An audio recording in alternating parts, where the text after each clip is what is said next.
Hey there, friends, and welcome back to another 3-Minute Thoughts. My name is Derek, and in the next 3 minutes, we're going to take a look at Ezekiel chapters 28 through 31. These chapters are going to continue the judgment theme, but it's going to zoom in on pride and power, especially with the nations of Tyre and Egypt. All right, so let's take a look starting in chapter 28, the fall of the prince of Tyre. Judgment on Tyre's rulers is unveiled in verses 1 through 10. The prince of Tyre thought of himself as a god because of his wealth, wisdom, and power. God confronts this arrogance directly in verse 9 by saying, "You are but a man and no God." The proud ruler will die at the hands of foreigners despite his boastful claims. Then there's this turn of lament over the king in verses 11 through 19.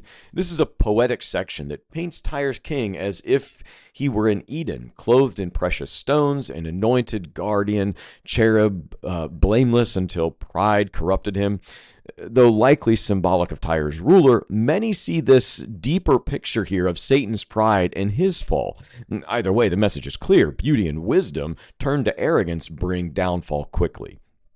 Judgment on Sidon is the focus of verses 20 through 26. God declares Sidon, that's the neighbor of Tyre, that they will face judgment and a plague. But there's also a note of hope. Israel will one day dwell securely in their land, knowing God is holy and just in all he does.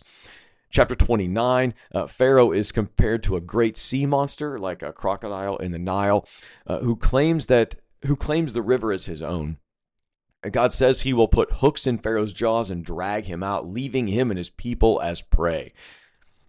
In the last portion of chapter 29, Babylon did God's work in attacking Tyre but gained little profit, so God declares Egypt will be given to Nebuchadnezzar as wages.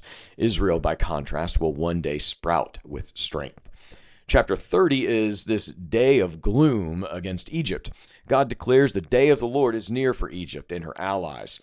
Their strength will fail, cities fall, idols be destroyed, and terror will spread across the region. Egypt's pride is in wealth, power, and gods will soon be shattered.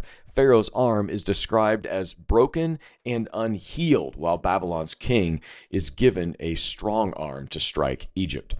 Chapter 31 is a similar comparison then given to Assyria.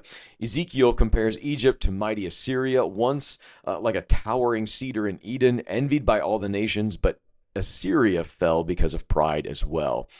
We see here that human power, whether political, military, or economic, is fragile, and we will all fall at the hands of God's judgment, so we should submit ourselves to his will.